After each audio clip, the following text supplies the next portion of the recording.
Welcome to the Explainer. Now, picture this for a second. You've just launched a brilliant Facebook automation campaign for Black Friday.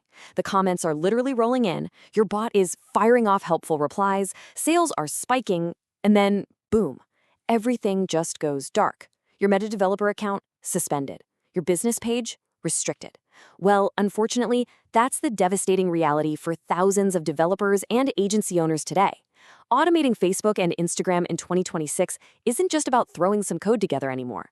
It is a rigorous, step-by-step process of surviving Meta's insanely strict compliance protocols. So, today, we're going to crack the code together with a complete step-by-step Facebook automation process. So, why do most of these automations fail in 2026? Well, it's mostly because developers treat Meta like it's still 2020. The stakes right now are incredibly high.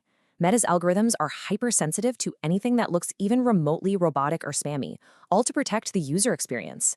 If your integration is poorly built, or if you ignore the new architectural rules, the algorithm doesn't just send you a friendly warning anymore, it literally drops the hammer and permanently locks you out. The rules of survival have fundamentally changed. Just read this quote on the screen. Cold outreach is strictly prohibited. That's it. Brute force marketing, spamming people's inboxes, or trying to message users who haven't actually spoken to you first, that is a guaranteed instant ban. You have to play by a completely new set of rules now.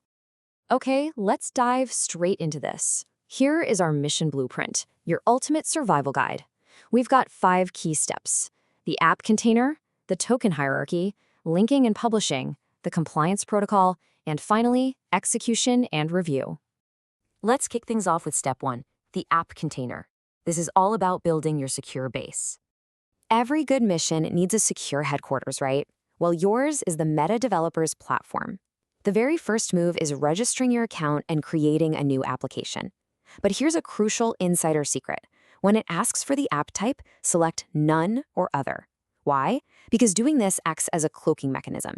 It lets you bypass the immediate review algorithms, so you can quietly build and test your app without hitting a massive administrative wall right out of the gate. Once you're in, you grab your app ID and secret, add products like the Instagram Graph API, and, this is key, set your OAuth redirect URIs to localhost. That basically just tells Meta to keep all the data safely contained on your own computer during the testing phase. All right, moving on to step 2, mastering the token hierarchy. This is where we officially unlock the fortress. So, here's the deal. Meta does not just hand out permanent API keys. You actually have to forge them yourself through a very specific 3-phase process. First, you generate a short-lived user token in the Graph API Explorer. Now, this one is flimsy. It only lasts 2 hours. Second, you fire off a GET request to exchange that 2-hour token for a much stronger 60-day token.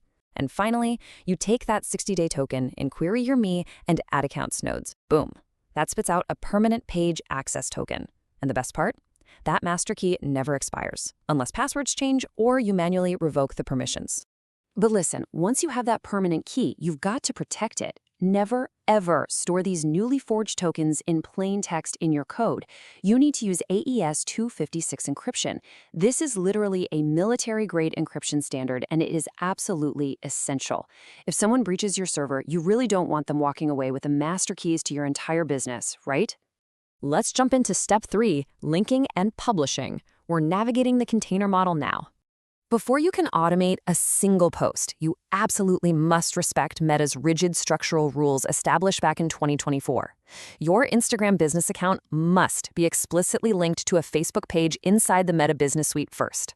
And if you're automating posts to a Facebook group, your page actually has to be an admin of that group. Skipping these prerequisites isn't just going to cause a minor glitch. It guarantees instant failure before your automation even starts. And when it comes to the actual publishing, Instagram forces you to completely abandon the old standard way of posting, which was just a single step with a massive failure rate. Now, you have to use the container model. Think of it kind of like securely staging a house before you let any buyers inside. Step 1, you create a media container URL. Step 2, you methodically pull the server status until it explicitly returns the word finished. And only then, in step 3, do you hit the media_publish endpoint to push it live. It's a much safer staged deployment. Okay, step 4 is the 2026 compliance protocol. This is all about surviving the grid, and it's absolutely critical. Now, what's really interesting about this slide is the math. pay close attention, because this specific checkpoint is exactly where the vast majority of developers trip the security alarms and get their agencies banned. These hard limits are totally non-negotiable. First is the 24-hour rule. You can only send promotional messaging within 24 hours of a user's last interaction with you. Then check out these speed caps. Instagram DMs are strictly capped at a maximum of 200 per hour. And automated commenting maxes at 4,800 actions per day. If that Black Friday script you talked about goes rogue and tries to blast out 300 DMs in an hour, the alarms are going to sound immediately. So what happens if you're out of time and need to reach a customer outside that 24-hour window? Well, here is a stark reminder. Those legacy message tags marketers used to rely on, they officially died in April 2026. If you're out of time, you must use official utility templates or route through the Paid Marketing Messages API. There are no loopholes left here. To keep things safe, you really want to build your flows around real-life user-initiated triggers. For example, a follower leaves a specific keyword comment on your new reel, or they send a direct reply to your Instagram story. Grounding your automation in these explicit user actions proves to Meta that you aren't just spamming people. It shows you're simply providing a highly responsive customer service experience. Which brings us to our final stage. Step 5, execution and review. It's time to actually launch the mission. When you actually go to execute, you're generally looking at two main build paths. If you take the no-code route using platforms like Zapier or Make, you've got to use pacing tricks. Keep your permissions on, but add 15-minute pacing delays between actions so your automations mimic natural human typing. On the flip side, if you take the developer setup route using the Python Facebook SDK, you can build a really high-tech bridge. You can route customer inquiries directly through an AI model using what's called a Claude MCP server. Both paths work amazingly well, as long as you follow the rules. But wait, before you can take your application fully public, you have to face the final boss, Meta's app review. Meta demands visual proof and absolute transparency here. You can't just submit your code. You actually must submit a recorded screencast of the automation working in action from the user's perspective, plus a highly detailed written explanation of exactly how you plan to use their data. And please remember, survival is an ongoing process. You have to keep a constant eye on Meta's official documentation. Rate limits and API endpoints shift continuously based on network loads and new privacy laws. The manual is always updating, so you have to stay sharp.